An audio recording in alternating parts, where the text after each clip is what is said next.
Bueno, buenos días, buenas tardes. Desde el comité organizador del Good dúo de afternoon, everyone.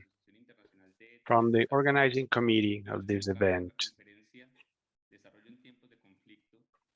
and the members of this Ethics Roots for Peace and Justice organizers, we want to welcome you. My name is Salim Chalera Napa, Vice Director of Research of Universidad Autónoma Latinoamericana in Medellín, Colombia. The COVID-19 pandemic gave rise to an uncertainty scenario that forced us to postpone the conference for 1 year. And we hope that we can meet in person in Medellín by February 2022. Thus, the organization committee suggested having a series of previous discussions during 2021, focusing on topics such as epistemic justice, transitional justice, community peace and reconciliation experiences, among other topics that involve reflections and discussions that are necessary for the ethics of development in a context of post-conflict lived by Colombia since 2016. We have Carolina Jímenez, Director of the Department of Political Science of Universidad Nacional de Colombia, and representing Colombia before CLACSO. She's a doctor in Latin American Studies of Universidad Autónoma de México. We also have Carlos Nupia, Administrative Director of the Colombo-German Institute for Peace, Doctor in Political Science of Free University of Berlin.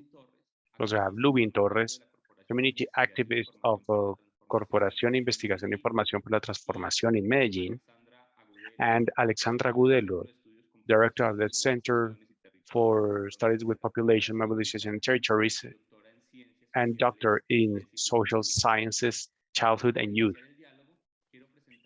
Before starting our dialogue, I want to introduce Dr. Eric Palmer, President of the International Association of Ethics for Development, Professor of the Department of Philosophy and Religious Studies of Allegheny College, who will open these sessions.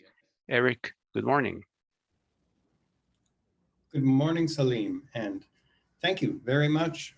You've been so kind as to welcome and introduce me to this pre-conference event. I'm Eric Palmer. I'm pleased to welcome all of you also as the current president of a long-standing organization, the International Development Ethics Association. IDEA is the acronym we use. It was founded in 1984 at a seminar at the University of Costa Rica focused upon ethics and third world development, which was part of a Federation of Future Studies conference that was held at that time.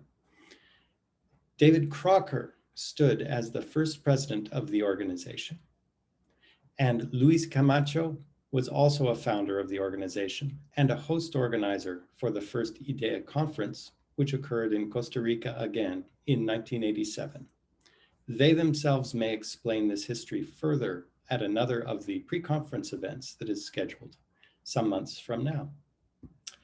At its heart, IDEA is a society of practitioners and theorists, of workers in communities and in development contexts, and of academics in universities and other educational settings who focus upon reflection on goals and strategies for international development that are ethically sound. I will not go further in attempting to explain this idea of development today. I hope it suffices that we wish to promote solidarity and mutual support and interchange amongst those development theorists and practitioners throughout the world who are seeking to understand to implement ethically better development paradigms. And we are attempting to understand through dialogue what constitutes actual development, what constitutes good social change itself. The foremost concern in IDEA is not economic development or globalization, as they are familiarly understood, but something quite different that transports these ideas out from the center of discussion, as might be suggested by the words I used before. Solidarity, mutual support, and interchange are at focus. And so, events such as this one are also at the heart of our ideal, since they are co-organized by members of 2 Colombian universities UNALA and IBAGE, as well as Spanish colleagues and others from North America participating in the process. We're joined also by a sister society, Red para la Formación Ética y Ciudadana, and Eduardo Rueda of that organization will join the discussion in another of these pre-conference sessions. We also have support for this work from other participating institutions, including CLACSO, CAPAZ, and IFT, whose representatives you will meet today.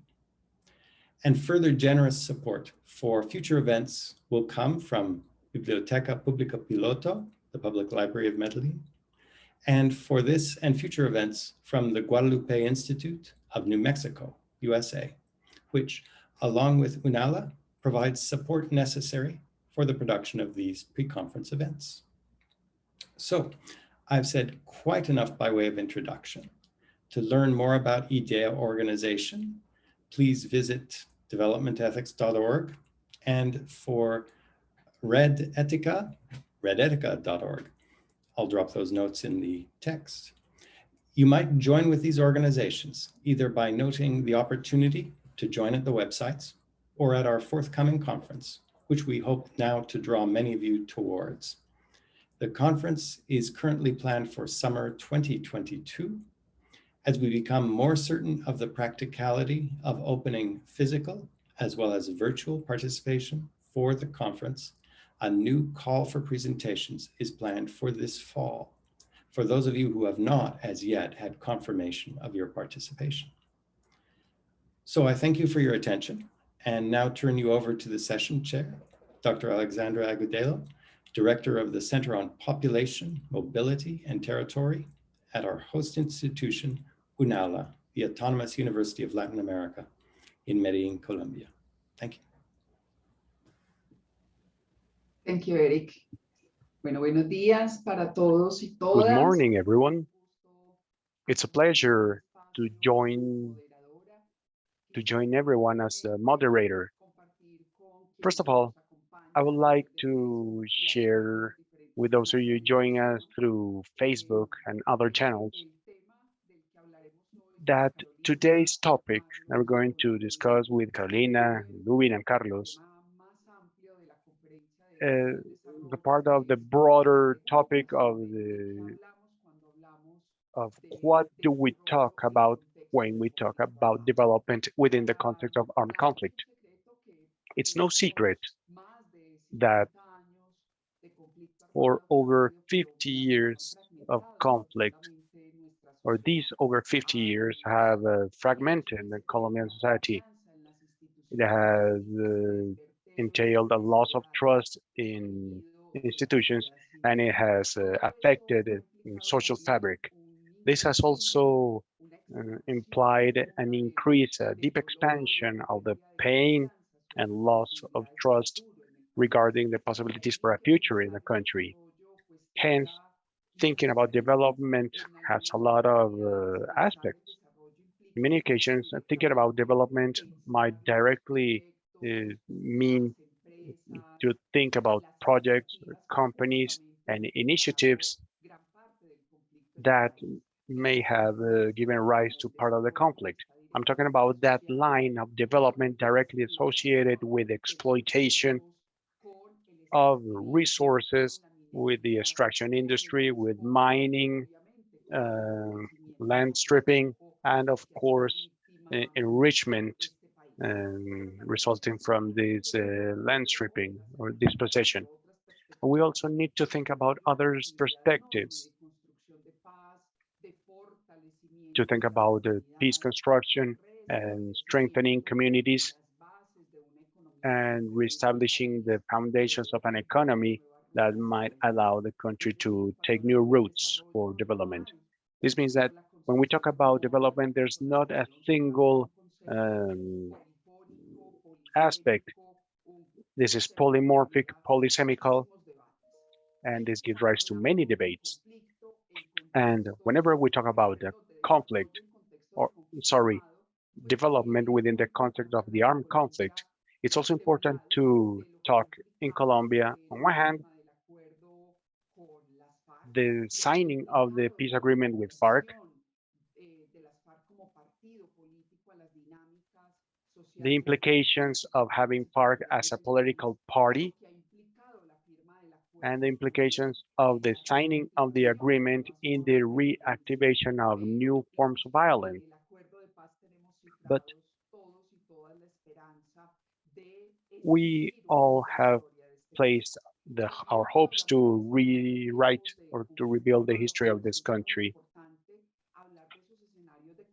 It's also very important to talk about those national and international cooperation scenarios through which processes are consolidated for the production of knowledge, but also those processes and initiatives of communities to kickstart peace processes in territories from the ground up. And also when talking about the development in armed conflict, also involves addressing the effect of the pandemic and how populations have been re-victimized, vulnerable communities have been re-victimized. Lubín will talk about it. He will tell us about how social movements have needed to strengthen their flags in order to tackle these new hardships.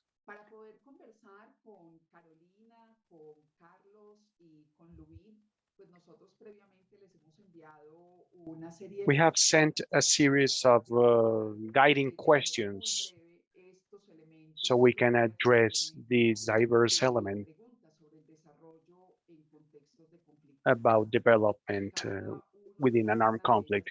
Each one of them will have 15 minutes to give us an overview from their experience or the work or the activism standpoint, so we can have a better grasp of what this conjunction of development and armed conflict in Colombia and how they articulate with other countries, for example, with the CAPAZ Institute. So let's start with Carolina. As I have told you, Carolina will have 15 minutes. Then we'll talk with Carlos about his experience at the CAPAZ Institute. And finally, we'll talk with Lubín. He will tell us about the meaning for this with the social movements. Then we'll have a space for questions for those of you who have joined us from many places in Colombia and around the world.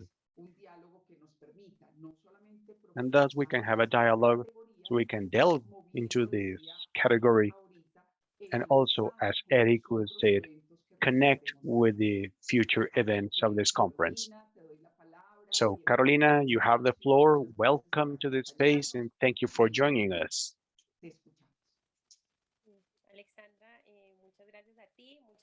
Thank you, Alexandra. Thanks to the network and the university for inviting me and for allowing us to share this space for collective reflection and to have an exchange about two key aspects for humanity, such as peace and development. These are topics that I believe within this pandemic times become focus points. This allows us to wonder about the type of relationship that we have built with nature. That's a key question when we talk about development, and also about the system of social relationships that has led to enormous inequality. The March report of CEPAL is brutal regarding the increase of population in poverty, the increase in Gini indexes, etc. More specifically, for the Colombian aspect, I believe these two inputs or these two topics, such as peace and development, have been becoming even stronger since 2012, at the time when the negotiations table was opened in La Habana, because this brought these two concerns to the table: how to move forward in the scenario of peace construction and how that will give rise or whether it will give rise to development processes. I would like to take a further look at these two ideas. Having said that, I will focus my 15 minutes on taking a look at the implementation. So first of all, the first idea that I would like to propose has to do with the possibilities that the peace agreement opens in terms of peace development and good living.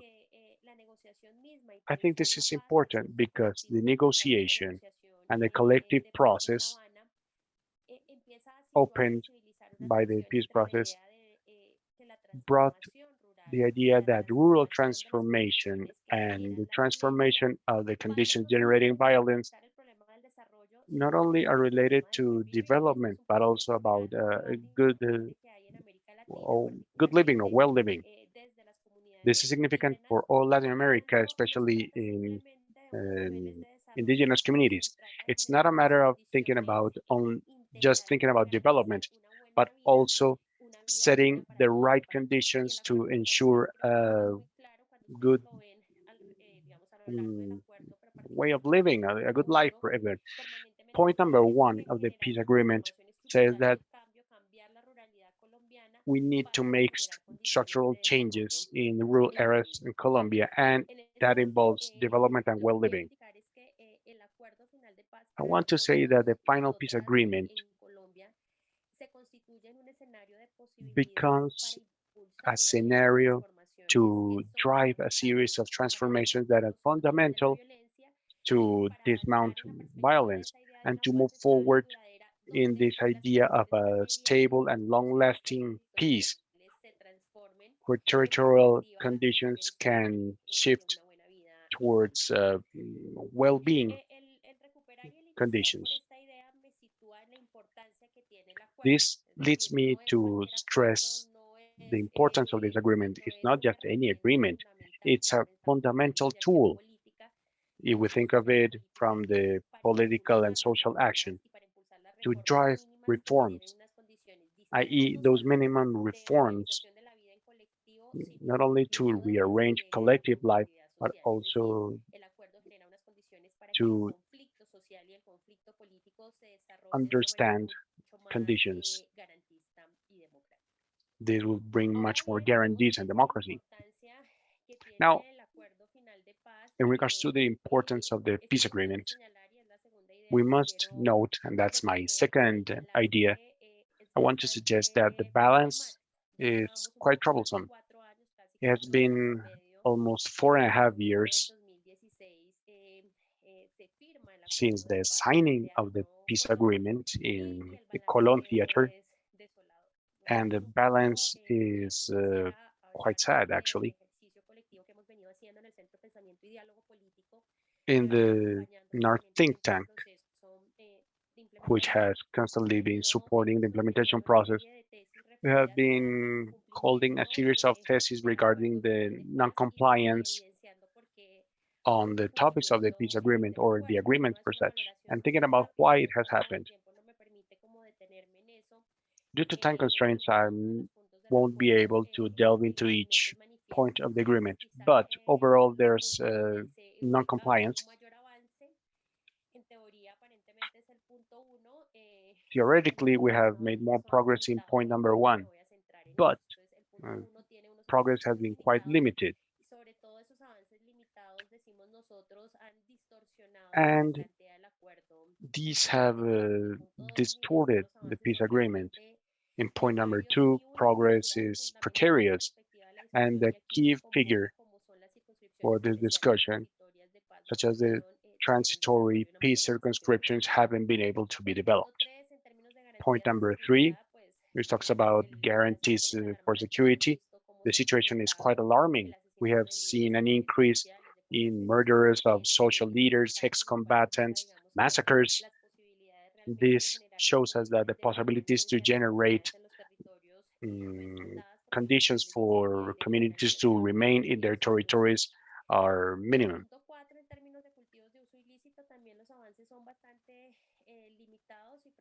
durante el gobierno de Iván Duque asisten a una congelación e incluso a una negación en tanto el intento del gobierno the attempt of the government to resolve the problem by force, especially through fumigations. And point five has had lots of progress because it does not depend on the executive power, but of all this integral power of the institutionality. But let's say that I cannot stop in the systematic analysis of implementation, but we can say that the final peace agreement is being non-complied with by the Colombian government.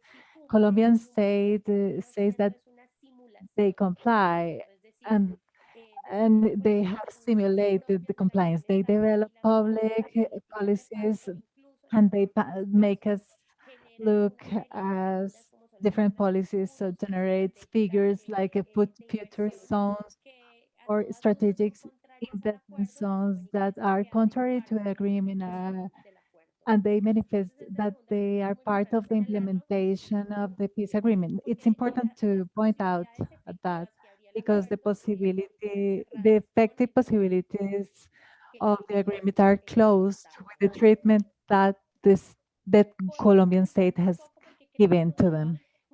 I'm going to focus a little bit because it will give us some elements in terms of the questions raised by the panel. I will talk about the possibilities of territorial development and peace are opened with the final peace agreement. There is a figure which has been important, and that is the develop programs with territorial development. Those programs, the way that they are conceived in the final peace agreement, I believe, and I would state, although it's not explicitly expressed like that, they generate a logic of integrality of how to transform territorial programs, not only in the productive vocation of the territory, but in terms of political, cultural aspects that allow to transform those geographies of war and to contain territorial injustices of these regions. But if you analyze what has happened with those dead, the result is alarming because the peace agreement has been not complied with. The PEDET has had two processes.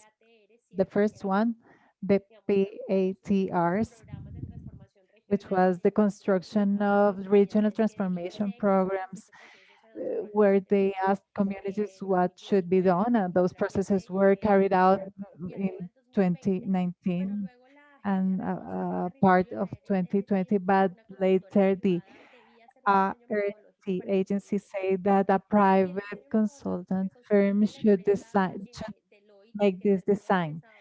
And the methodological design developed by Deloitte distorted the sense of the territorial development project. They had an integral focus and now they are reduced to the necessity of consolidate agglomeration economies. In all this idea of territorial transformation and of closing gaps between urban and rural and to generate conditions for the communities and ethnic groups, the PEDET end up oriented to a logic of economic geography that boosts productive reconversion of the use of the soil where the family and community economy doesn't have many possibilities to be deployed in the same sense, and it's regrettable. And there was one of the questions of the panel about the possibility of thinking territorial development must be supportive on the things that had been done, on the proposals by the community organizations that had managed to stay in the territory.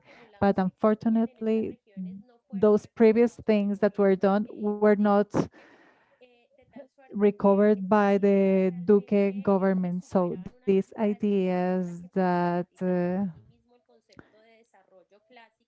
were focused on changing these kinds of economic development were not taken into account. I'm talking about the Catatumbo area, which has a social ordering plan that want to develop their own community and use of common goods. They have been ignored,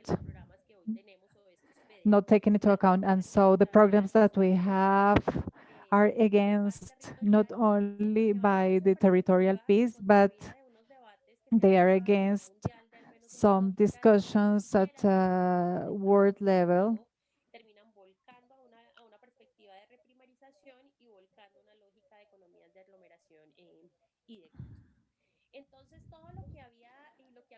Everything that people has built from grassroots communities is lost in this horizon of territorial peace from this limited perspective of the government. I think only have 3 minutes left. I have more ideas. I will state those ideas in order to respect the time. There is a question referred to geopolitics in perspective of the United States and China.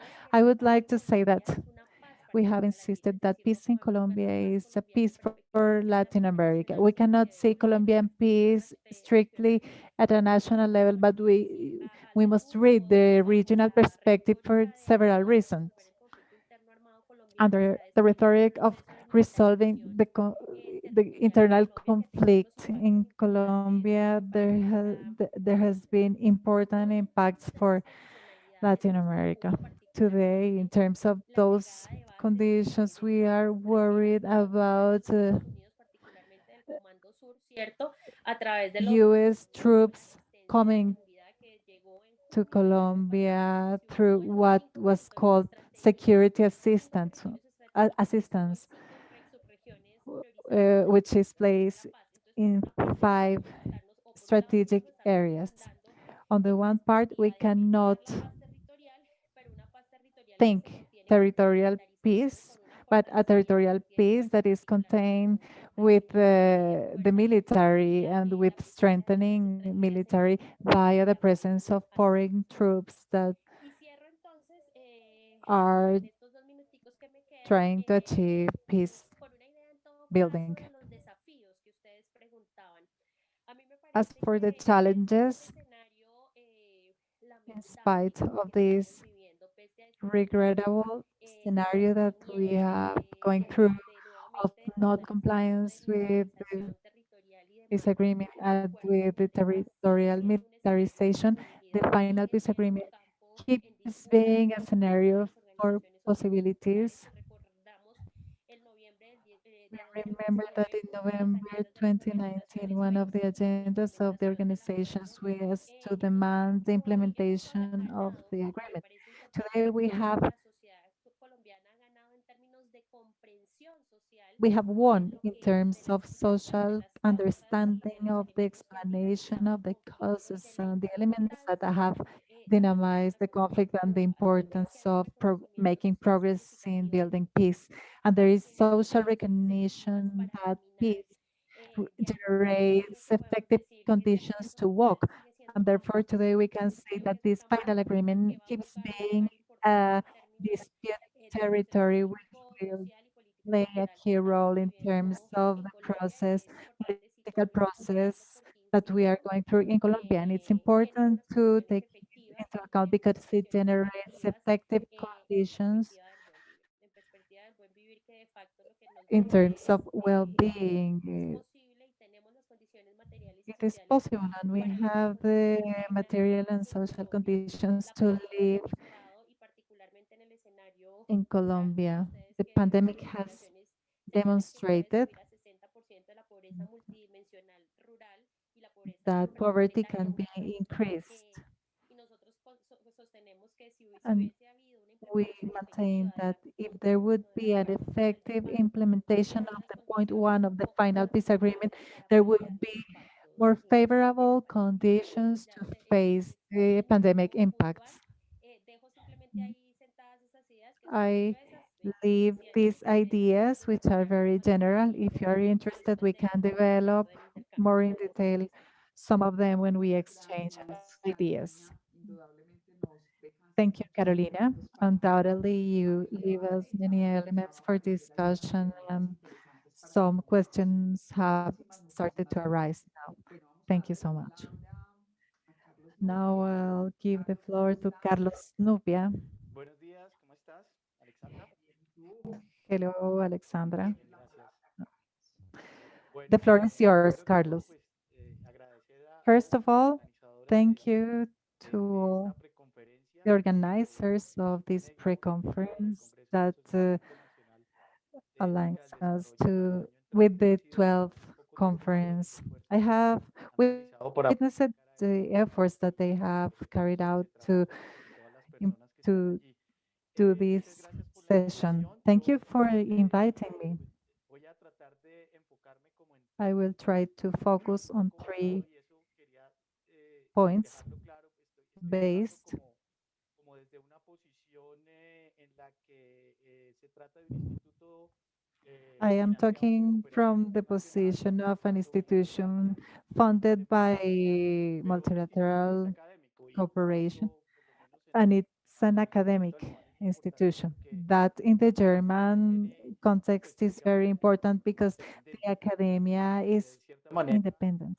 a pesar de And que in a certain puede way, estar in vinculada, spite digamos, of it de cooperación, también being puede ser unos linked planteamientos to this, críticos, no solo sobre los procesos it que ve, can sino sobre sí be mismo, pero critic también about the sobre el processes, exterior. Todas esas external processes, consideraciones and about itself. But I hacemos make que la this clarification reflexión so sea that you know that the things realidad I'm going porque to say creo are que producir mediated by this conocimiento reflection académico of desde un organismo producing academic knowledge from an internacional, institution no estoy diciendo que sea at más an o menos, international pero level. estamos I'm frente a not situaciones saying that it is especiales. more or A less, la vez, but pues, those are the characteristics of the CAPAZ es institution. una plataforma But que tiene universidades my asociadas institution tanto en has Colombia como en España. universities Entonces, associated esto both nos in permite de Germany and manera Colombia, and that objetiva allows us de to have a global vision cómo es que se produce of conocimiento sobre how la paz, que es knowledge como el eje about peace is produced, de mi which is the intervención hoy, axis of my tratando de hacer un intervention ajuste de today, contenido trying of a las preguntas que adapting it to the previamente. questions that we Entonces, were hecha giving esta previously. aclaración, voy a hablar,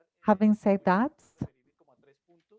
Uno I'm going primero, to refer to 3 points. donde me refiero The un poco a first este one, I componente will talk territorial, about the que me territorial acuerdo que era component, un tema recurrente en las preguntas que nos which hacían, is a lo territorial recurring y en el marco subject in de the perspectiva que les propongo, que es questions that they desde la sent, perspectiva de producir conocimiento, que es producir from the conocimiento sobre perspective lo of territorial en el producing marco de un knowledge proceso de paz, en about el marco de una sociedad territorial transversal in hacia the la paz. El segundo in the punto framework era, of a nos peace proponían process. pensar un The poco second las alternativas question was que to en una think perspectiva about the alternatives post-desarrollo, digamos, propone that post-development a estos temas proposes del desarrollo en lo territorial to en el marco de these un acuerdo de paz development o en el marco subjects de una solución de paz. in De hecho, hay territories in the algunas framework or referencias of the peace hacia agreement.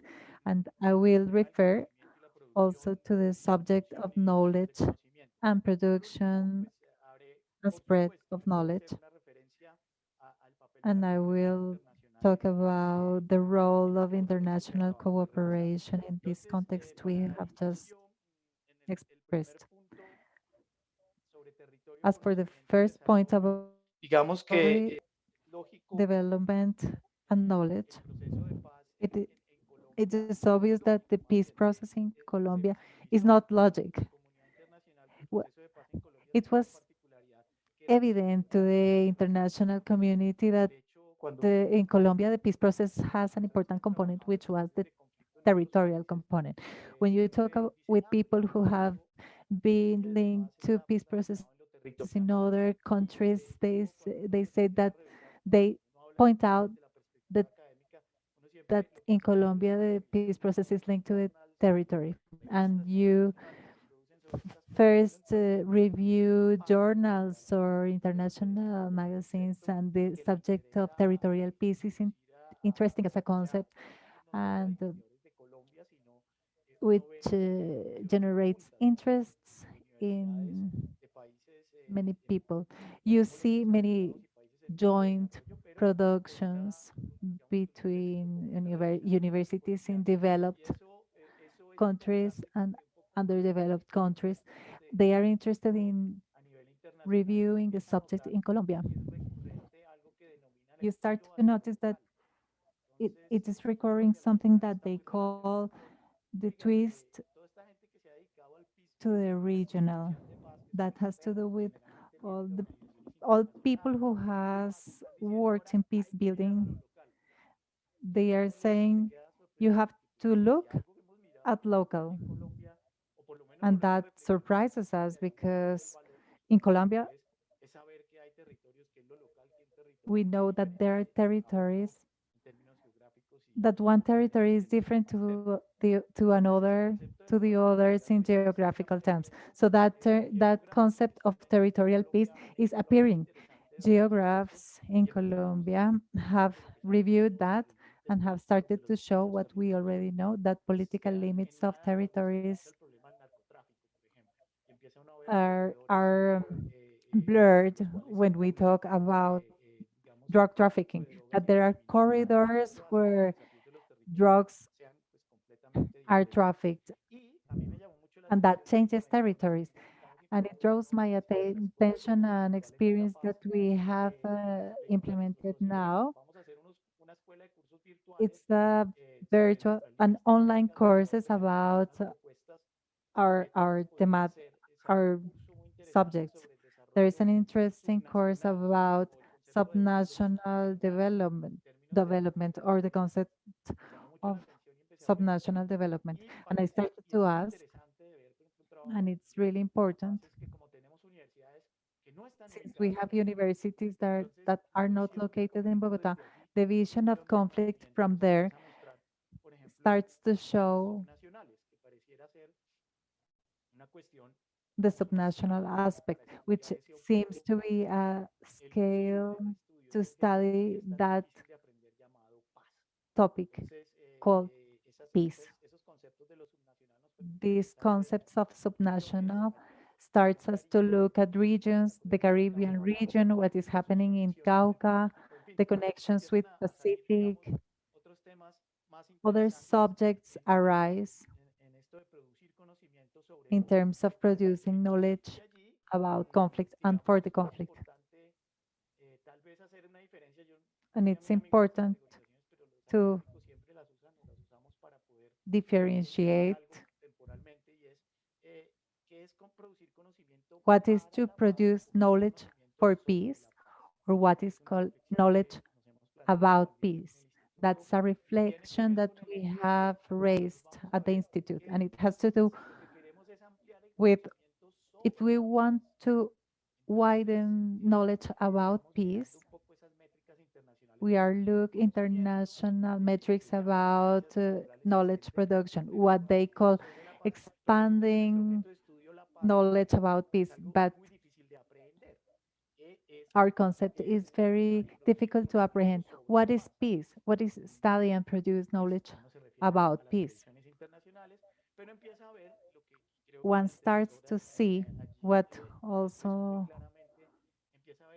Carolina said, and is that there is a local knowledge production which is really valuable and that has some other logics of functioning different than to those we know in academic institutions that are mediated by publication in certain types of publications and certain types of valuation.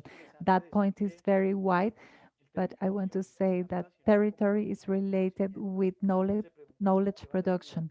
People wonders why are you going to study my territory if you haven't lived here?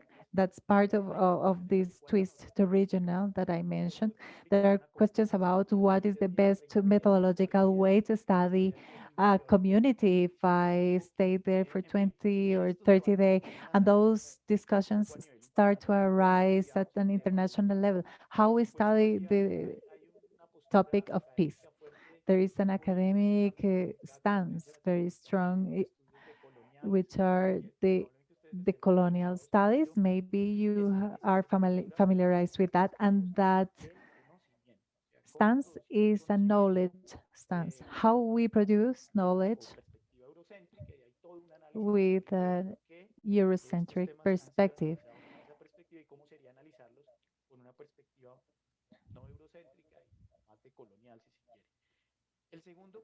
The second point is about post-development and alternatives.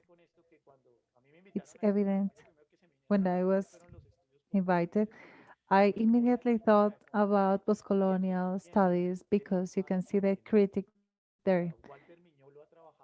Walter Miñola has worked about that topic of knowledge and puts it in the construction of languages, which are the languages, and analyzes the transitions from a medieval era to the illustration where the Latin and Greek languages are replaced by English, German, and French, and so on. And the attitude of producing in certain languages influences the production of knowledge for peace in this case. And leaving apart these esoteric things, I looked at the peace process.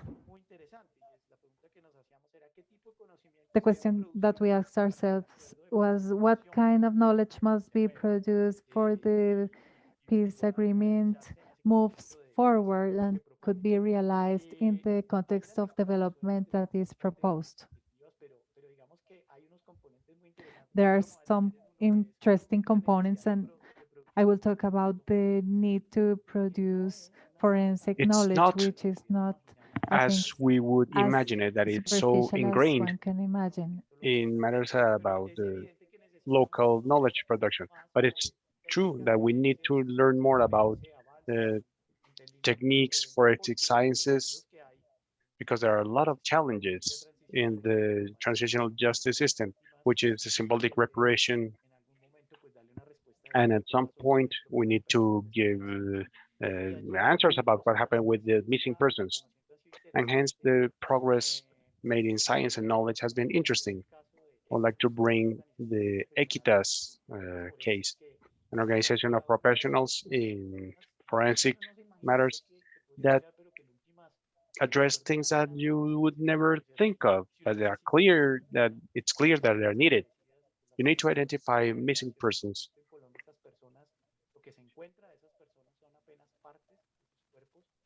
You just find remains or small parts of their bodies, and in many occasions they're totally disappeared. So forensic sciences have looked deeper into that. That experience was interesting, looking about how bodies, human bodies, float in fresh water, because mm, disappearances usually uh, happens when the bodies are thrown into rivers, and finding those bodies requires certain knowledge so they can be found and then victims can be repaired. And you find an institute of water studies working on biochemical techniques in order to figure out how uh, bodies leave biochemical traces on water. So we have different approaches. It can also be done to take a look at when they are transported in jungles or forests. Plants talk. So it's a highly valued knowledge. The agreement itself suggests a problem that these techniques need to be compared with the knowledge baseline, the biotype of our people. I apologize if I don't use the proper scientific terms, but when you have to identify a body, You need to identify or compare them with some genetic patterns in order to be able to say this person comes from this region or that region, and these are that person's characteristics. And the patterns at the time were based on European traits, or rather than European, with just population with different patterns such as height, morphology, etc. So you end up finding out that forensic knowledge production says that, hey, not even our patterns were our own. They didn't correspond to our territories. They were just matching for other populations. So we need to make something different. And finally, I wanted to mention again with Equitas the fact that we need to figure out, for example, bodies float on a river and rivers flow throughout the whole country, and in different parts of the country, the dead are treated differently. It's an interesting thing to find out how undertakers do their work. They have become the first point of scientific information collection. Equitas gives a commends these undertakers, and we have realized or learned that there are other burial sites that we didn't know of. All right, I have run out of time. Just one final point. We have a serious problem in knowledge production. For example, as an academic, I study peace, occasionally looking at it as an object, and I am a subject. So it's a very typical academic thing. And when you find academic knowledge, there's no such division. It's a whole unique entity. What draws our attention is that local knowledge as well as scientific knowledge, if I may use that conflicting definition, they usually arrive to the same conclusions. And that's interesting for me. How do we find conversation points if they, using different ways of producing knowledge, have reached conclusions? What if they reach different conclusions? Why do they do it? There's an interesting black box to take a look at. Thank you, Alexandra. Thank you so much. Thank you, Carlos. You have just put a series of very interesting ideas, and we're starting to get some questions here. Now we're going to give the floor to Lubín. Hi, Lubín.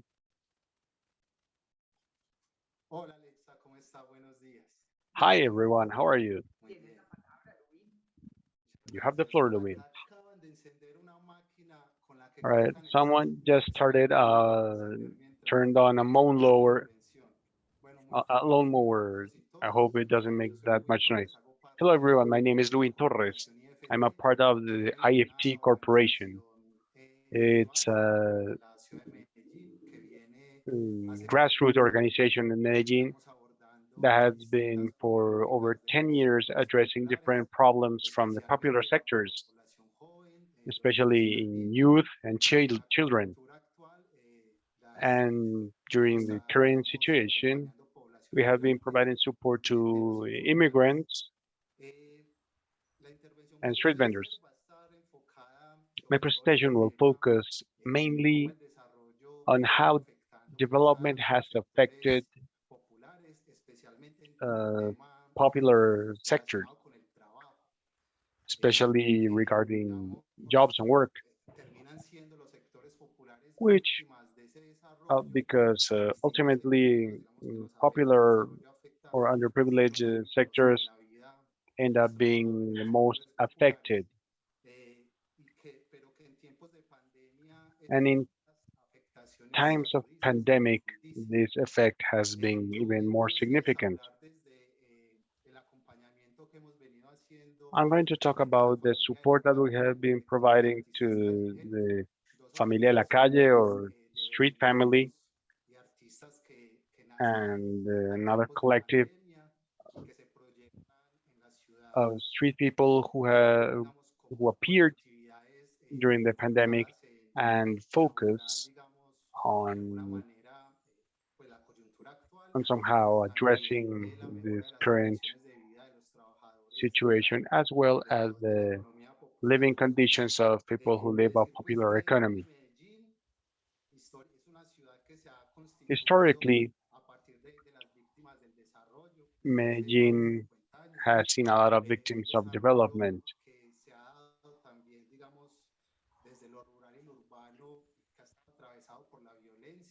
Development that has been closely connected with violence in rural and in urban areas. At some point, it generated that industrial development of the city, but also war. Medellin will also have our own internal urban conflict, which of course, during the 1980s and 1990s, suffered the intervention of guerrillas, but has been mainly controlled by paramilitary groups. During the last 25 years, the city has also been imposing a development model that has affected several communities through different mega projects in different ways. In urban and rural areas, the effect has been different, as well as gender. Men or women are affected differently, as well as children. This model has been more focused on services. Medellin has become a service-oriented city. Around 64% of the GDP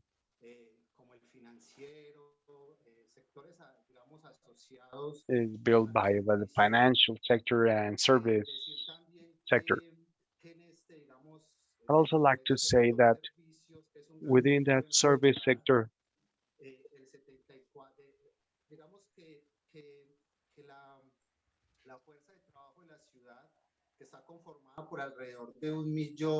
the workforce or the labor headcount is about 1.7 million in the city.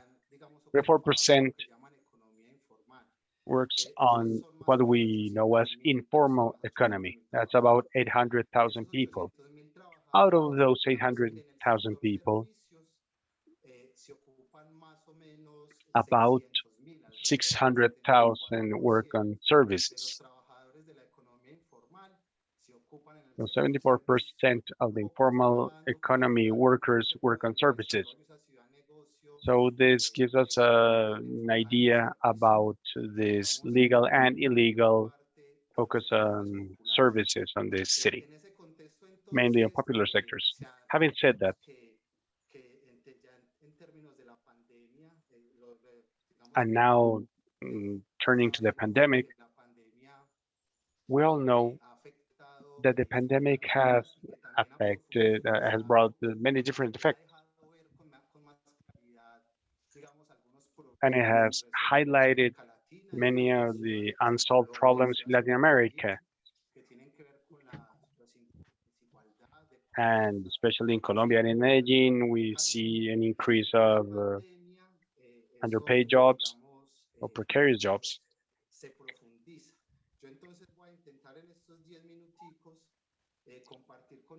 During my remaining 10 minutes, I will share with you a series of our results of our research that we did during last year with these two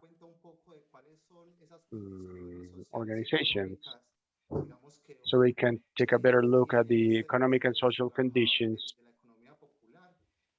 of these popular economy workers and the changes entailed by the pandemic in work labor conditions, but also in the organization of work, and how these changes ultimately affect the physical health of these people, as well as the mental health. Overall,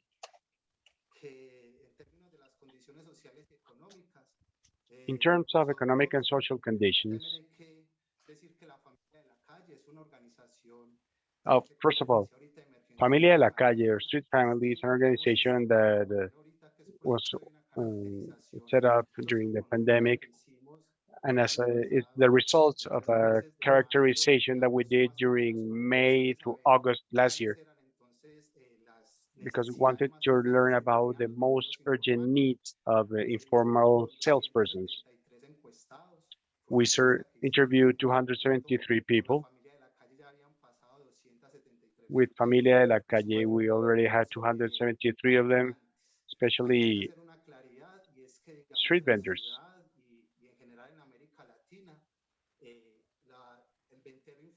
In Latin America, informal salespersons are classified like in three types. Some of them are like stationary. It means that people who work in a fixed place during the whole day.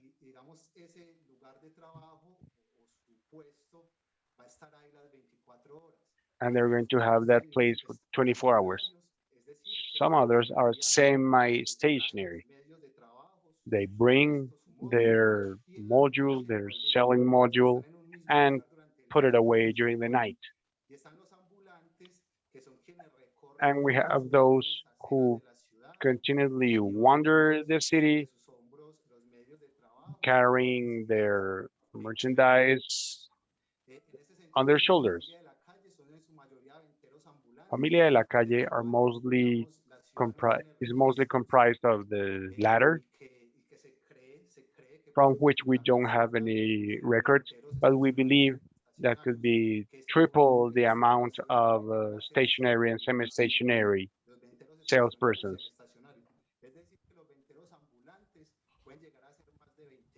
So we could have over 20,000 moving salespersons. So 60% are women.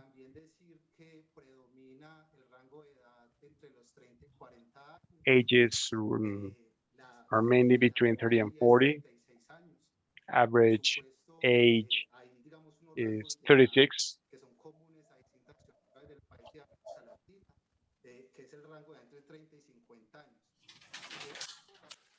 Y es que puede ser causa o consecuencia también de This could be a cause or consequence of the difficulty of having or landing a formal job. It's very hard for someone over 40 to find a formal job. We also need to say that migrants have increased a lot. Our Venezuelan brothers account for 11% of street vendors. So, among those interviewed, 11% are Venezuelan. Also need to say that in terms of population, about half of the women are single mothers. 6% are immigrants. And regarding their families, we could say that 64% of them live in homes with over 4 people, and that those homes are crowded, and the situation becomes even more serious when they are children and elders. Most of the street vendors, 83%, are in charge of someone else. So most of the salespersons are economically responsible for at least 2 more people in numerous homes, and the heads of the homes are usually women.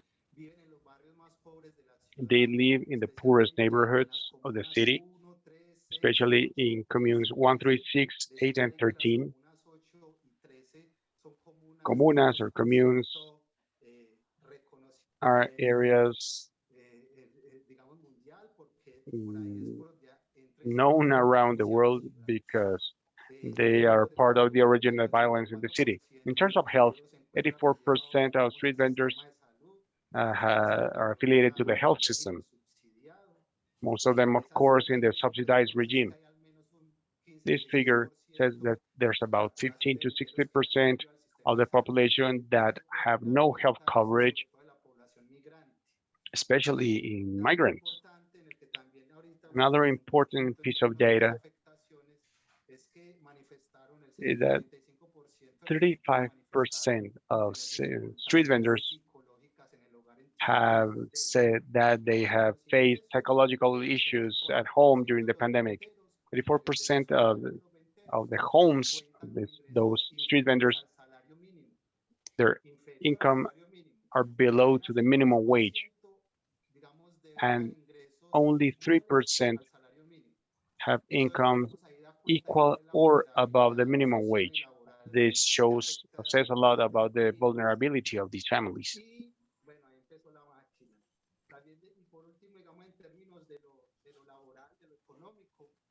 Now, regarding the economic or labor aspect, the most important needs of the street vendors, 79% said they had a lack of food. 73% had problems in paying rent.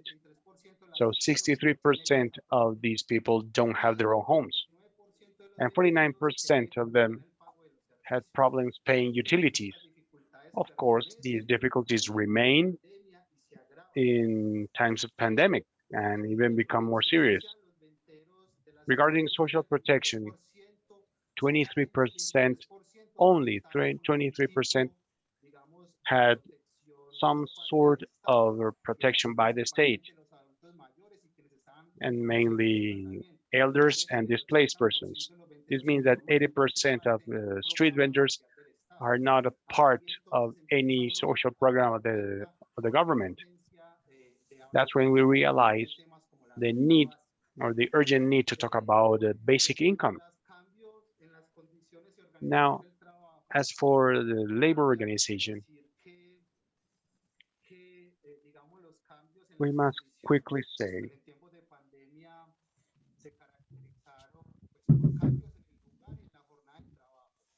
there were changes in place and the hours to work due to the physical restrictions imposed by the pandemic.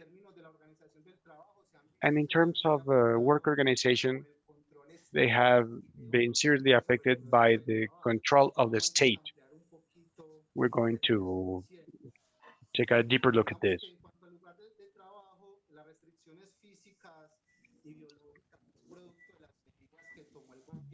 These restrictions are part of, or as a result of the measures taken by the government to prevent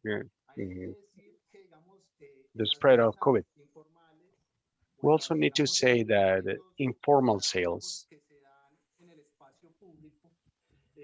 or those economic activities done in the public space become essential.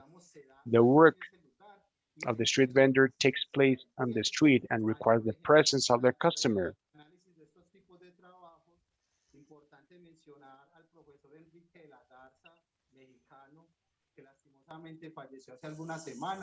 Y que gracias, digamos, a la propuesta teórica de los trabajos no clásicos que él viene desarrollando ya hace años, permite un poco abordar el análisis de esos trabajos de la economía popular. Entonces, la calle y el cliente son necesarios para la realización del servicio que presta el ventero. Y por supuesto, en tiempos de pandemia, digamos, el acceso a la calle se limita por las medidas del gobierno y también por, digamos, el control que ejerce el Estado en el espacio público, lo que hace que el ventero pierda totalmente la capacidad para generar ingresos. Eso finalmente termina afectando la economía familiar. Entonces, hay un elemento importante en los cambios en las condiciones de trabajo del ventero. En cuanto, digamos, a la organización del trabajo, para no detenerme mucho, digamos, se resalta el control que viene por parte del Estado a On the través de part of the states through the police and the regulators of public space, and also the control that they exercise on the activity of the street vendor clients, suppliers, and bus drivers for the street vendors that work inside the public transportation system, and also the control by the armed actors on the territories of the city. All those actors influence the results of the work that the street seller makes. And in times of the pandemic, they have been very impacted. Some of those impacts, we are going to mention three of them, although there are more of them. Impacts that although they have consequences in terms of the economy and in terms of the health of the street vendors, physical health, they also affect mental health. In terms of the restrictions, in biological and physical restrictions of the pandemic, they affected differently the health of the street vendors, but I'm going to highlight the health, mental health issues. o como también, digamos, pues afectaciones que en últimas generan sufrimiento para los venteros, que puede terminar desencadenando decisiones These como precisamente problems may take to decisions such as committing suicide. There are three causes that I'm going to mention. Maybe later we can be more detailed. One of the affectations is social violence, as a violence that is manifested through indifference, discrimination, stigmatization, that also in pandemic times started to be realized in a different way, and is this stigmatization of being a street vendor as a risk of getting ill, getting there is a stigmatization that has to do with what some authors call criminalization of poverty, and is that they see the street vendor as dangerous because he's poor. The fact of the street vendors have to go out to work so that they can put food on their tables started to generate the rejection and stigmatization when by seeing the street vendor as a risk of getting the virus. Other of the effects of the organization of work has to do with the control of the regulators of public space. In the encounter of the street vendor with the realities of work, the, there was the police who exerted violent control, accessing avoiding the access of the street vendors to some places, and that affected the sales in the city. It affected the women who sell coffee in Parque Berrío, more or less 400 street vendors, and that in pandemic times they suffered a lot with this police control. One of them committed suicide after many pressures. They had been for many days under pressure by the police in the Parque Berrío. That pressure led for one of the days that there were demonstrations and there was violence by the police. One of them committed suicide.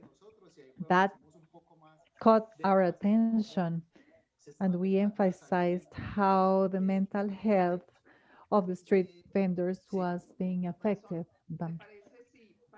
Lubin, it's okay if we stop at this time because some questions are being asked about this topic.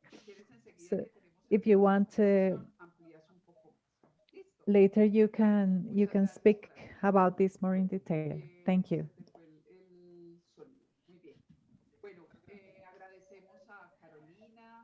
We thank Carolina, Carlos, and Lubin for these presentations. They had not rehearsed. We did not meet before, and however, there are some interesting axes that link their presentations. I want to briefly provide a balance of what they presented in terms of Carolina, an analysis of what has implied to the country to think development in terms of the peace agreements, the proposals of structural transformation by the peace agreement, the non-compliance by the state, the negative transformation that the PD have had as proposal of transformation from the territories, but Carolina also mentioned we have to embrace our peace agreement because it is a concrete possibility that we have in Colombia to build development processes more close to well-being and in terms of the transformation of structural conditions that have generated the conflict in Colombia.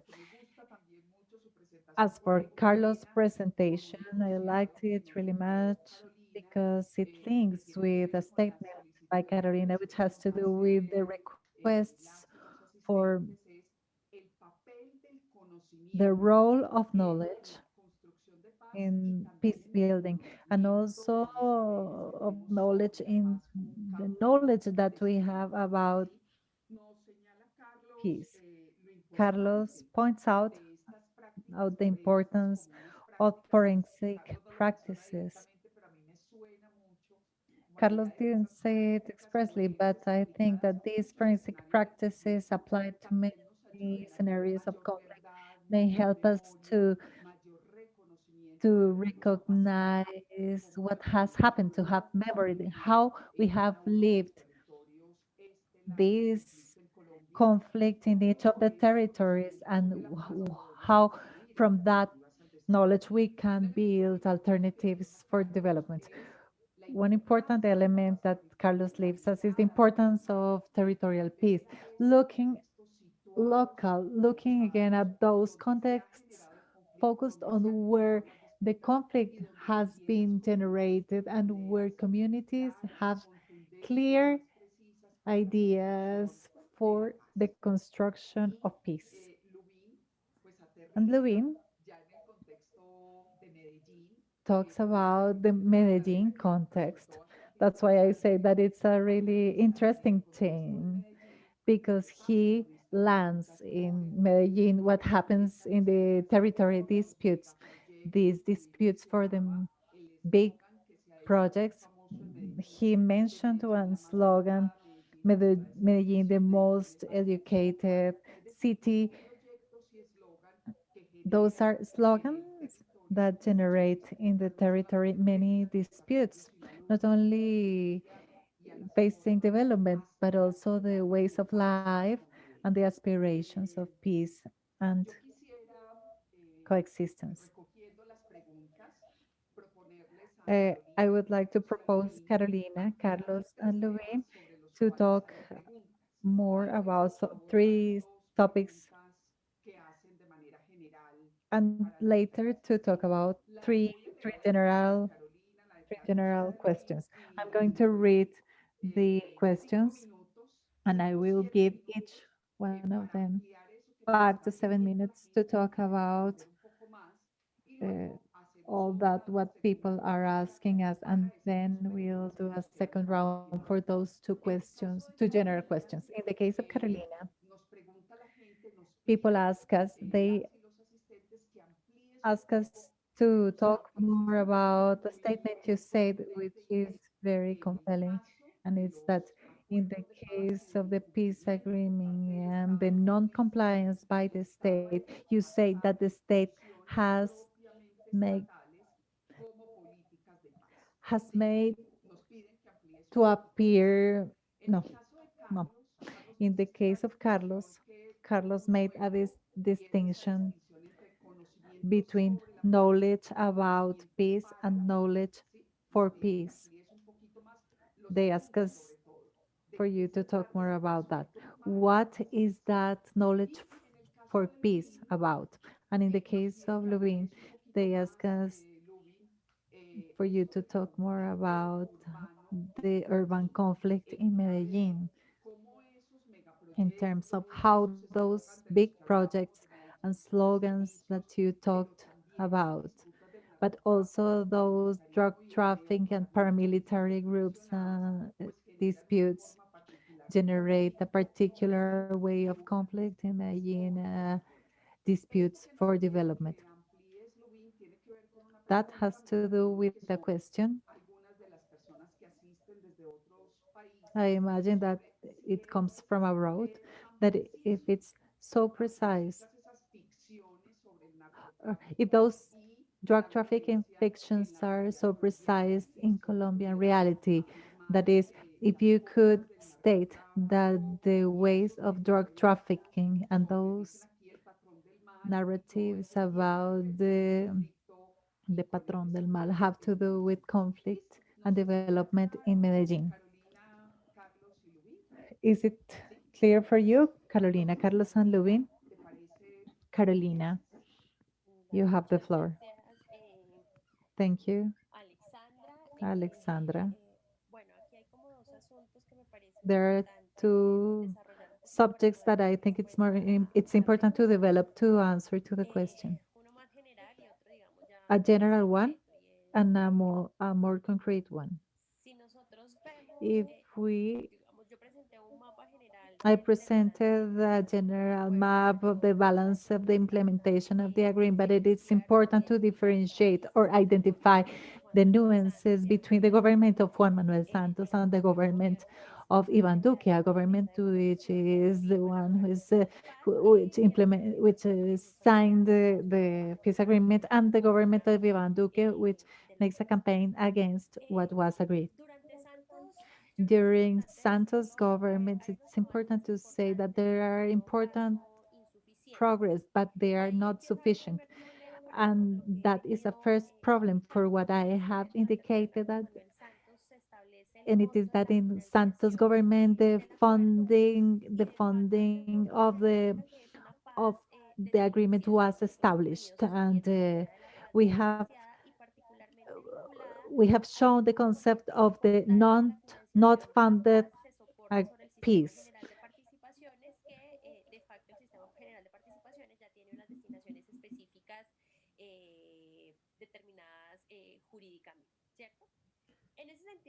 In that sense, the not funding of peace,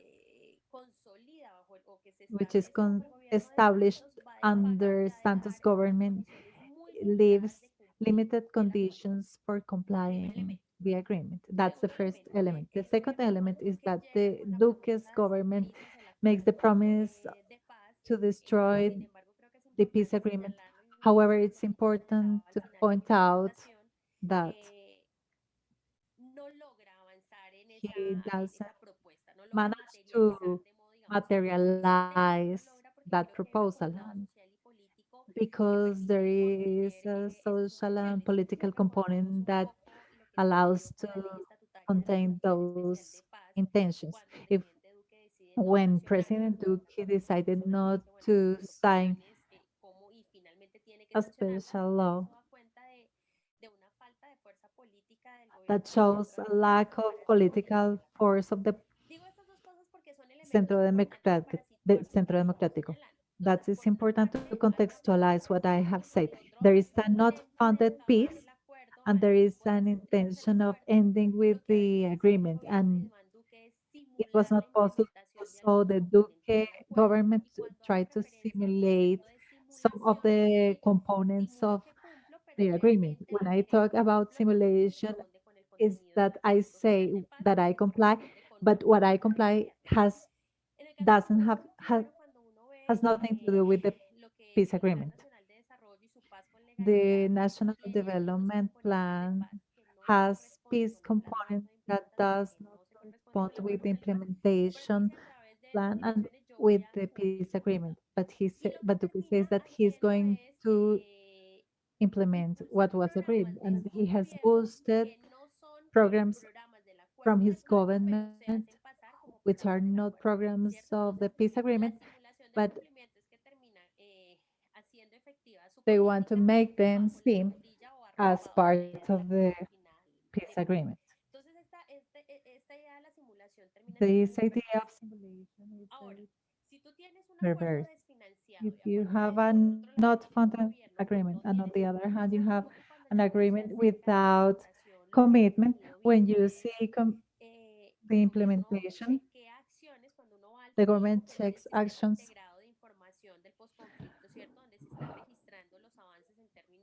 of the information system where or when you approach to the reports by the secretary by Kroc and Serac, activities are included that are not activities of the agreement. That are looked at. Those of you who are interested of the Catatumbo path, there is a extension of the single day. They propose to increase infrastructure in public schools. There are a series of projects that are the mission of the Colombian state, and they say that they are PEDET. With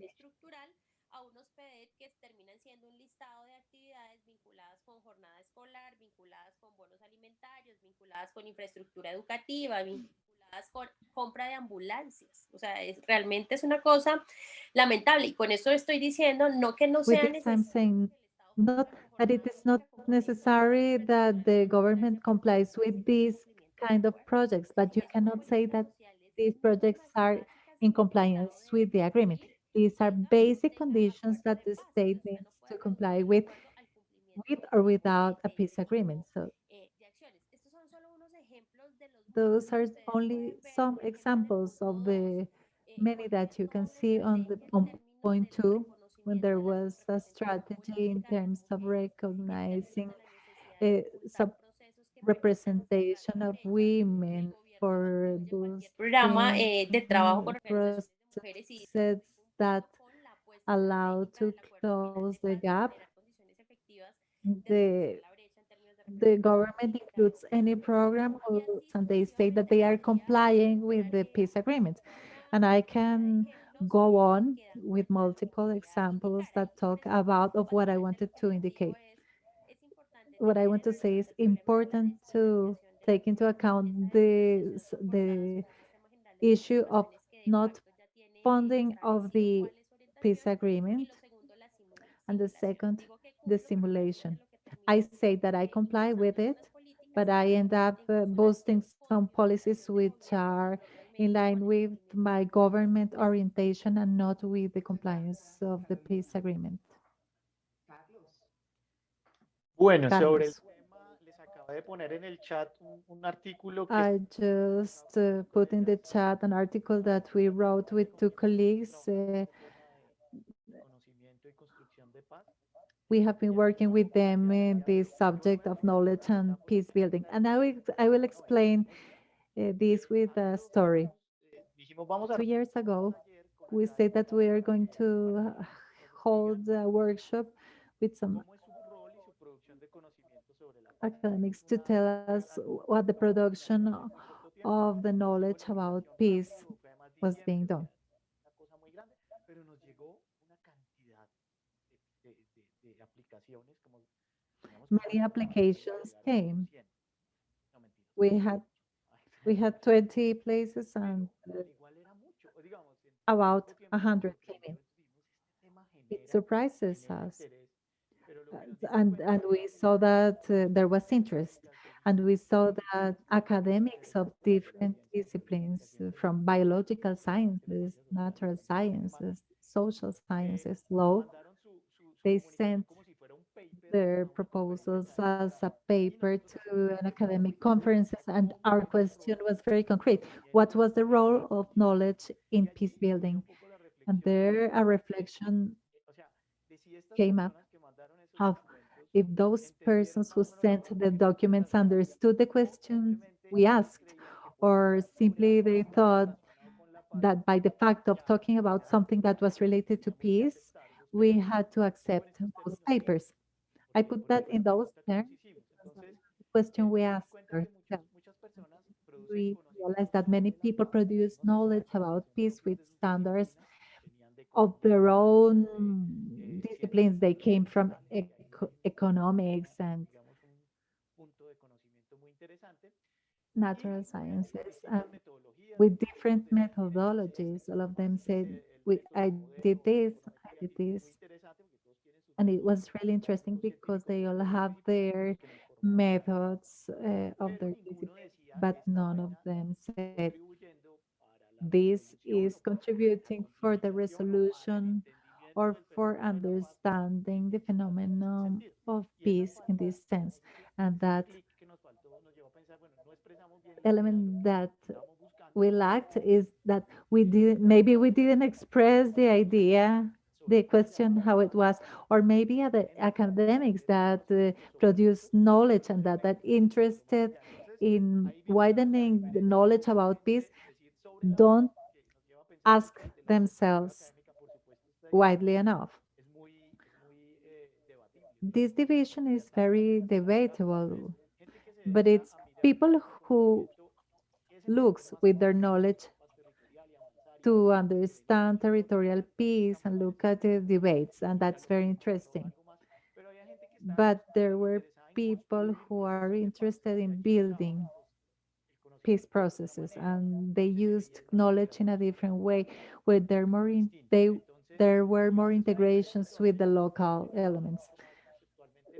Maybe we should work more conceptually about that, but that was something that we saw, and it's interesting to organize the discussion. And it doesn't mean that one is more important than others. These are products of the dynamics of knowledge production, which influence the academic area on the local, excuse me. An experience that we started, it's the NetCAPAZ Red network. There are researchers who are not only our, our stars, but there are people producing.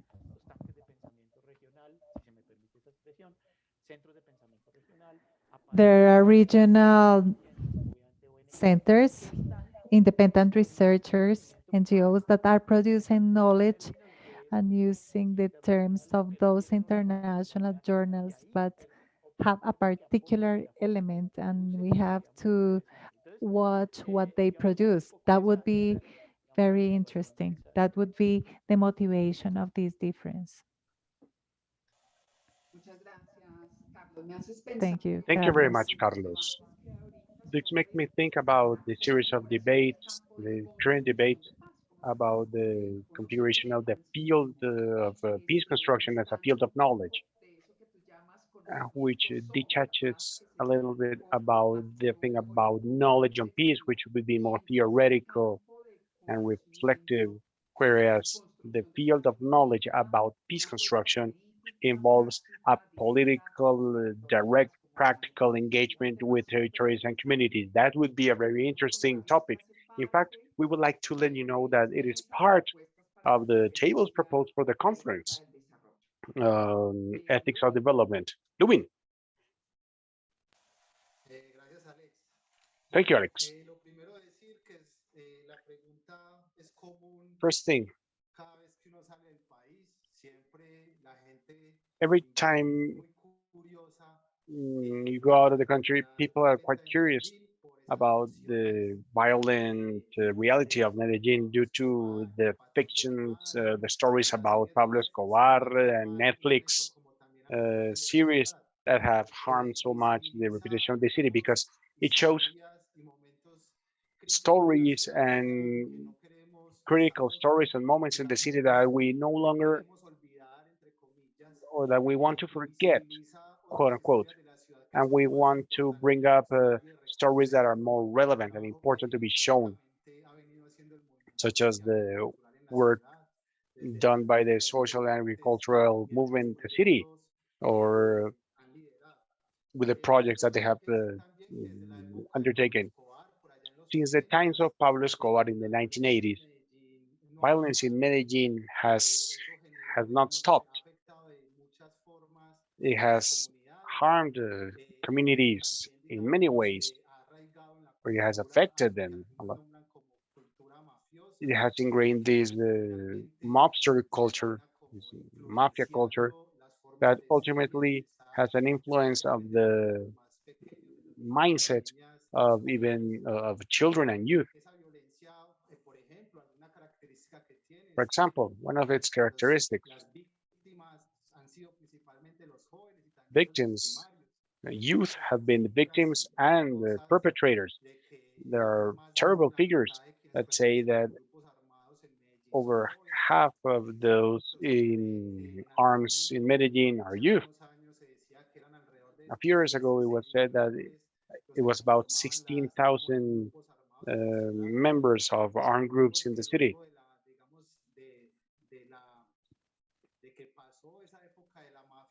And after the times of Pablo Escobar, the mafia gave rise to paramilitary groups.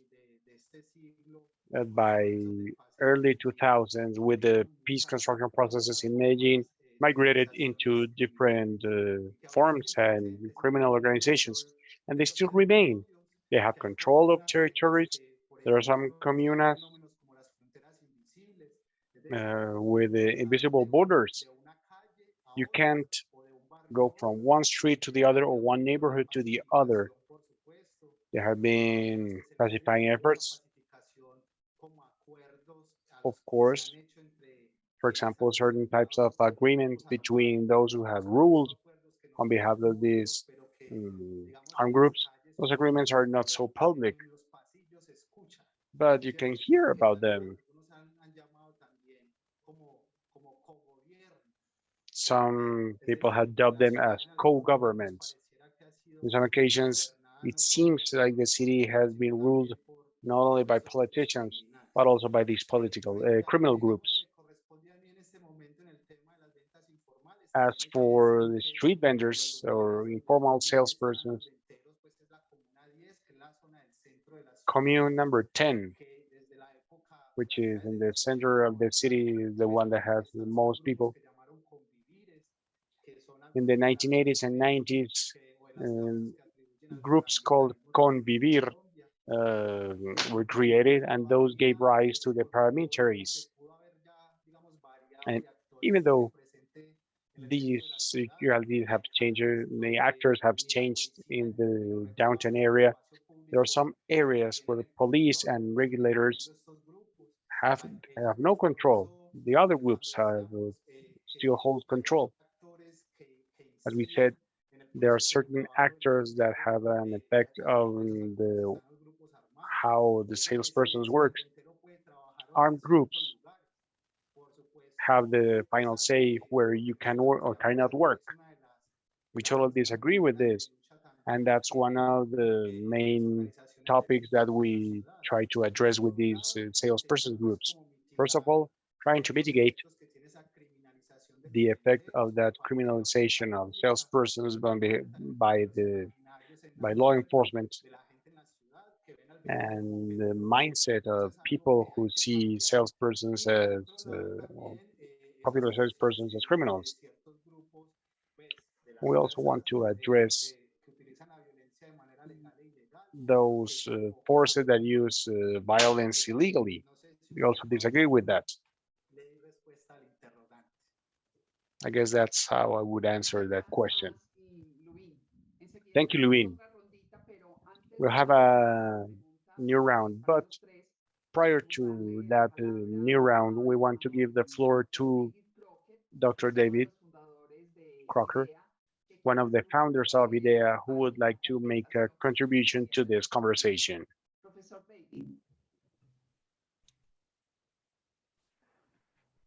¿Ustedes pueden oírme? ¿O no? Sí. Can Sí. everyone hear me? Bueno, finalmente. All right, Es un finally. sistema diferente en el sur de la frontera. Bueno, mi pregunta es más sobre el My tema question is more about the Lubin's presentation. televisor con el patrón del mal. I've seen El Patrón del Mal, the series on TV Escobar. about Mi Escobar. pregunta sobre la realidad, por ejemplo, en My Medellín question is about the reality of Medellin, today's reality, en comparación a los años 80, 90. as compared to the 1980s and 90s. Yo recuerdo, por ejemplo, la escena en que Galán I remember the scene where Galan is murdered. y la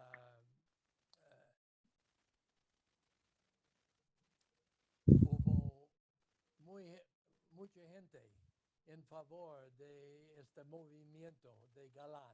And there was a lot of people who followed Galan's movement, Tragedia de su muerte. and ¿Qué his es la death was a situación tragedy. ahora en Medellín? What's the situation now in Medellin? Is it very different or is it not? Dimensiones diferentes, Are there different y dimensions dimensiones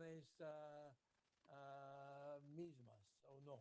or some other de dimensions los that remain años the same anteriores. as compared to the previous years? Gracias. Thank you. Bueno, muchas gracias por la pregunta. Thank you for your question. Sí, pues evidentemente hay cambios sustanciales. There have been En esa substantial época changes, era la zona más evidently. violenta del At the mundo. time, Medellin was the most violent city in the world, and Pablo Escobar and his henchmen Digamos, los intereses que tenían, que también eran de alguna manera políticos, según had la historia, pero sobre todo económicos, interests, llevaron economic al and political exterminio interests de that muchas, led to the extermination digamos, no solo of población, digamos, civil, sino many también policías, civilian populations, but it also led to the killing of police officials and politicians, Hoy en día, including pues, Galan. digamos, la realidad ha cambiado mucho. Today's reality is very different. At that time, violence figures were very high. They skyrocketed. Currently, we can see a reduction of about 90%, probably.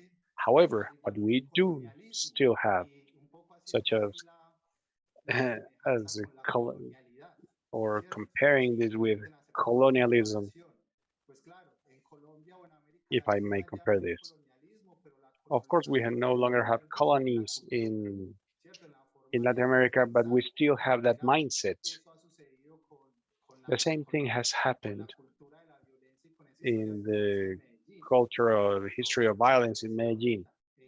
As I said before, even though homicide rates have dropped due to different factors, most of the youth still have that violent culture ingrained in their mindset.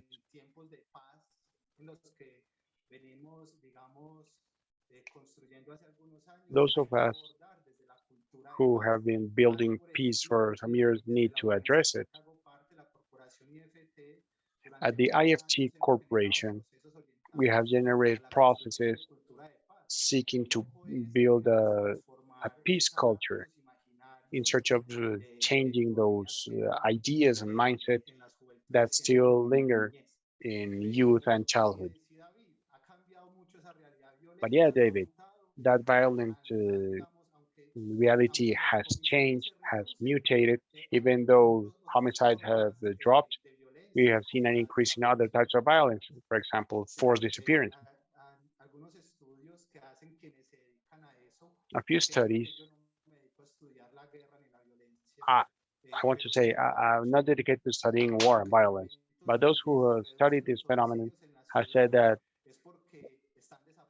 reduction of violence in the city may be related to disappearing bodies. Some reports has said that there have been found houses where bodies are put into acid tanks to disintegrate bodies, also called known as casas de pique or chopping houses, where people are taken there, they are dismembered and disappeared. That reality is still persistent in the city. We also have intra-urban displacement.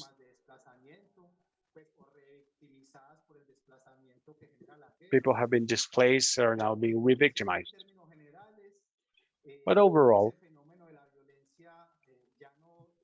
that violence phenomenon has become natural somehow. It seems quite common. And in many occasions, it's quite invisible or hidden, but it's still there. There's still territorial control on certain areas, as well as bodies, the bodies of people who live in neighborhoods, especially the bodies of women. Nowadays, we have seen a recent phenomenon when we work with children and adolescents.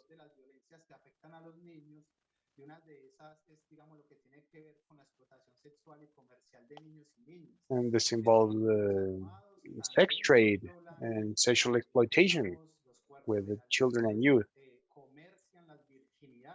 They trade with the virginity of young women. That's horrendous.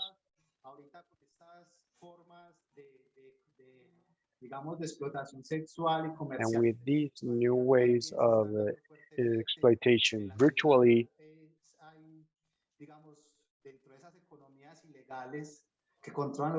this gives rise to new illegal economies. Now, these illegal groups have webcam studios where young women go and show their bodies for the sale to foreigners. Thank you very much. We want everyone to know that we're going to be having a future session about 1 month where we will specifically be talking about Medellin. I want to clarify this, not just because the issue of drug trafficking and violence and armed conflict happened just in Medellin. We need to know that this happens in different ways throughout the whole country, but we're going to do it individually for the city for just to focus, to limit the topic. Since we're running out of time, I would like to state a couple of questions made by our attendees with two specific topics. First of all, the perception that you have about the tax reform that is about to be discussed in Colombia, and how this tax reform will deepen the issues of development and conflict in Colombia. And the next question, which gathers several of them, has to do with what Carolina, Carlos, and Lubín said. It has to do with the fact that you perceive that the Colombian society has nowadays more knowledge about the causes of the conflict, that this situation generated as a result of the signing of the peace agreement and all these memory and transitional justice systems in Colombia have enhanced the knowledge that communities have about the structural causes of the conflict, as well as the alternatives for good living, development, and economies. Our attendees are asking then, why, if this notion has been enhanced or this idea about the structural causes of conflict have been more clarified, there are still, or communities are still being neglected as the sources of the construction of peace and knowledge in Colombia? So we have like 3 minutes, and that will be the same 3 minutes for each one to close. So Lubin, then Carlos, and finally Carolina.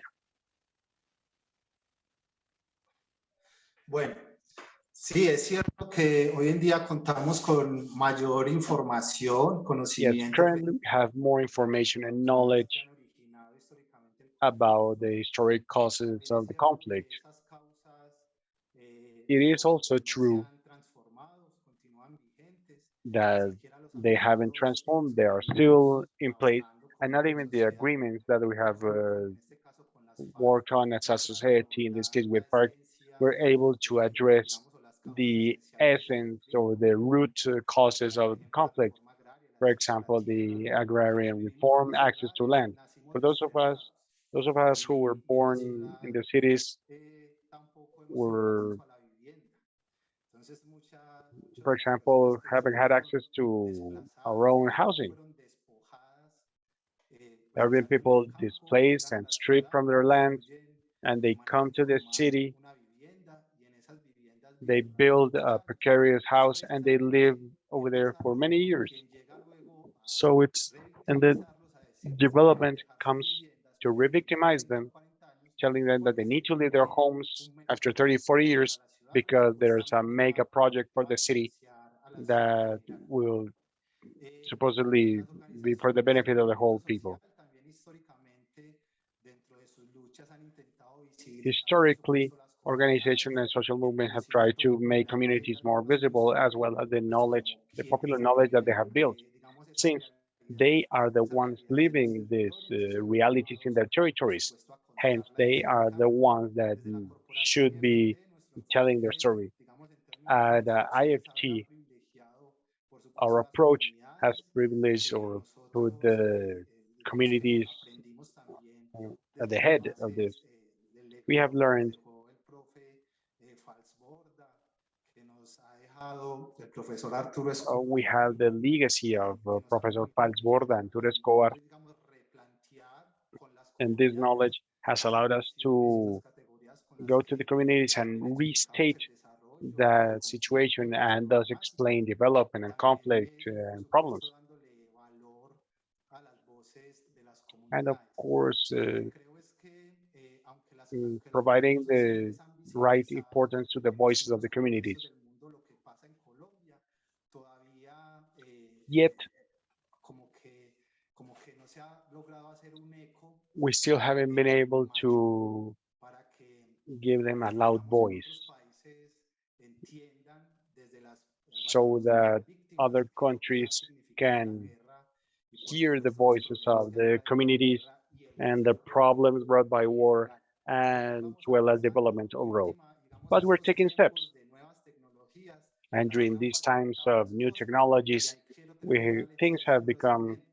a little Parte, easier. digamos, de los And I logros want o to de los close resultados by saying the positivos following. que han Part tenido of the las positive comunidades results en of the los últimos communities años, especialmente en esta achieved coyuntura de or achieved by pandemia, the communities ha sido during the la last years visibilización a través de redes has sociales. been a visibilization Necesitamos through que social estén, media.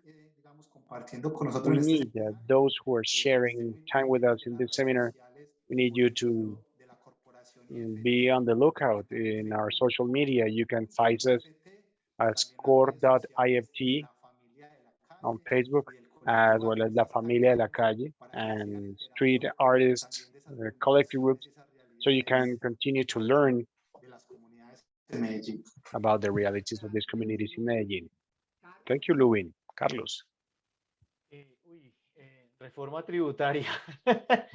Tax reform. No soy experto en el tema, I'm no no expert voy in a that evadir la topic, pregunta tampoco. but I won't Es necesario evade the establecer question. programas We need sociales. to have an in-depth A mí me pareció discussion. interesante que se pudiera demostrar, la pandemia hizo y demostró que podían haber The pandemic sociales de gran showed alcance that there could invertidos be en campañas, esos programas. high La reach pandemia nos obligó programs.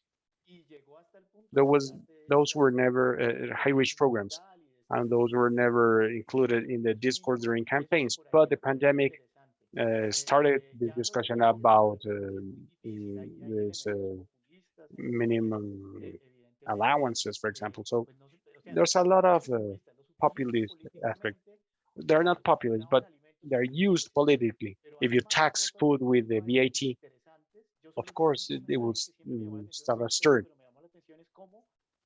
Another thing that drew my attention is how can they offer free or gratuitous education, but public education have different needs than those stated in a public reform. Now, as for the topic that I do know, which is knowledge about the conflict, it is a long-term race, a long race. This learnings that we have with social media. I was recently talking about the team with CAPAZ and people saying, hey, please publish this about what we're saying about the public music and conflict, or pop or hip hop corridos. And we said, hey, probably we need to address this debate. But then you have IP problems or disseminating information through the web. But we need to address it. We need to work harder on our activism and knowledge on the communities. It has been highly romanticized. I don't know if it's the result of those who want to advertise it or those who want to discredit that type of knowledge. But I believe that usually you go, you concentrate way too much on ancestral knowledge and romanticizing things. And okay, it's fundamental, it's important, but we also need to understand the extent of it.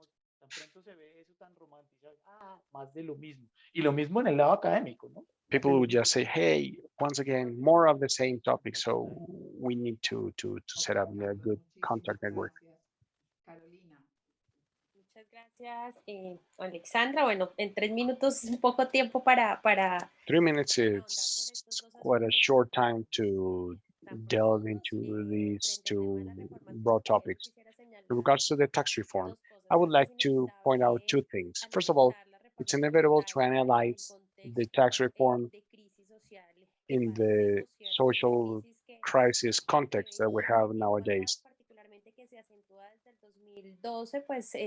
Although that crisis has come for a long time, it has become more serious for the pandemic. The effects of the pandemic for Colombia has been brutal. We expect a variation in the GDP, a reduction in GDP of 7 points, where the most affected economic sectors are trade and industry, especially SMEs and the farmers' economy. FENALCO said, the National Federation of Traders, says that sales dropped in about 70%. And then if we take a look at the integrated home survey, we see a loss of 5.3 million jobs. 2.6 were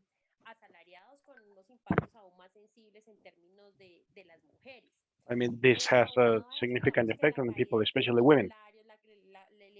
So a drop in salaries, a drop in employment and GDP. Of course, this entails a reduction in an increase in poverty. The CEPAL reform states that we have lost a decade in our efforts of reduction poverty. Extreme poverty increased in 6.3%. So we moved from 12.8 to 19.1% of people in extreme poverty. And poverty on 7. We shifted from 31 to 38.7%. It means in 2008, poverty was about 20%. Extreme poverty and poverty was 44%. So we are approaching once again figures from 2008. It's also the Universidad Nacional political think tank has said that about 5.3 million homes in Colombia are impoverished, old, and vulnerable. And opposed to that, some general economic analysis have shown that a series of the most important economic groups showed a quite significant increase in their revenue of the gains. Grupo Éxito shifted from 57 billion pesos to 230 billion pesos. The Oxfam report showed already has shown these levels of inequality. So we have this dramatic crisis. The working class were the ones providing support or holding up during this crisis. International organisms such as the World Bank, the International Monetary Fund, and European Bank say that in order to reduce the social cost of the crisis, we need to have a fiscal policy supporting those sectors that have been more affected by the pandemic. We need 0% interest rates, reconstruction plans, and partial alleviation of debt. Internationally, this is what is being said. But regressively and brutally, Colombia is promoting a tax reform that will rely on the working class. This is ethically and is inhumane. You can't go and tax someone who's already been hit by a social and economic crisis. You can't increase the tax revenue by taxing people and not sectors with the highest economic resources. Last week, Professor Villabona, Universidad Nacional, published an article showing that Colombia is the country that taxes the least on the most rich sectors. So this reform is regressive, inhumane, and goes against the international guidances. This is not a suggestion of the International Social Fund, it's the International Monetary Fund. You can't do this because it will generate or deepen the social crisis. Organizations, unions, and the social movement are calling for mobilization on April 28 because this affects worthy life. The vice minister has the nerve to say that chocolate and coffee are not essential for Colombians. Well, if those are not essential for Colombians, not only in terms of food or nourishment, but how culturally, the cultural aspect of chocolate and coffee in Colombia is very serious.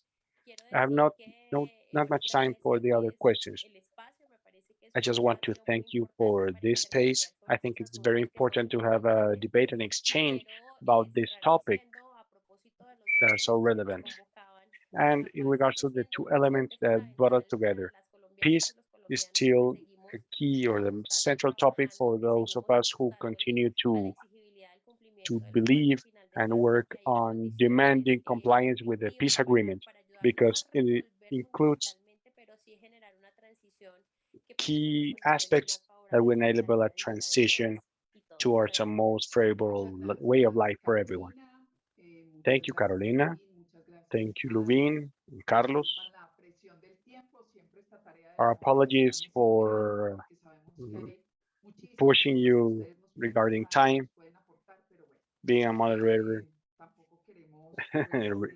demands that, but we don't want to take too much time.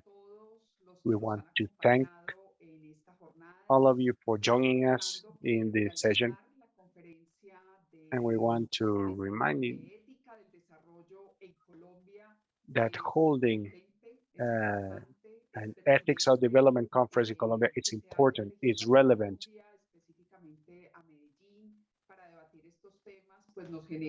Having chosen Medellin for this gives us a sense of responsibility and the hope to have a good conversation with the academia, social organizations, those of us involved in this process of peace construction to search for concrete alternatives and alternatives that would prove useful to overcome the situations of injustice in Colombia. So Once again, you're totally invited to join the website of the conference. You have the links in the chat. We can also keep in touch via email. 1 month from now, we'll have another event so we can take a further look at Medellin and how Medellin concentrates all these debate and disputes for well-being and development in Colombia. So once again, let's keep in touch and let's continue to nourish this debate that doesn't come to an end yet. Our panelists, Carolina, Carlos, and Lubín, thank you very much, as well as to the people at IDEA, Professor Eduardo Rueda, who constantly joins us here, our colleague Salim Chalela. So have a nice evening, everyone, and see you back soon. Gracias, chao. Muchas gracias. Hasta luego. Bueno, hasta luego, muchas gracias. Nos vemos en el... Mil gracias. Gracias, Carolina. Lubín, gracias. Gracias.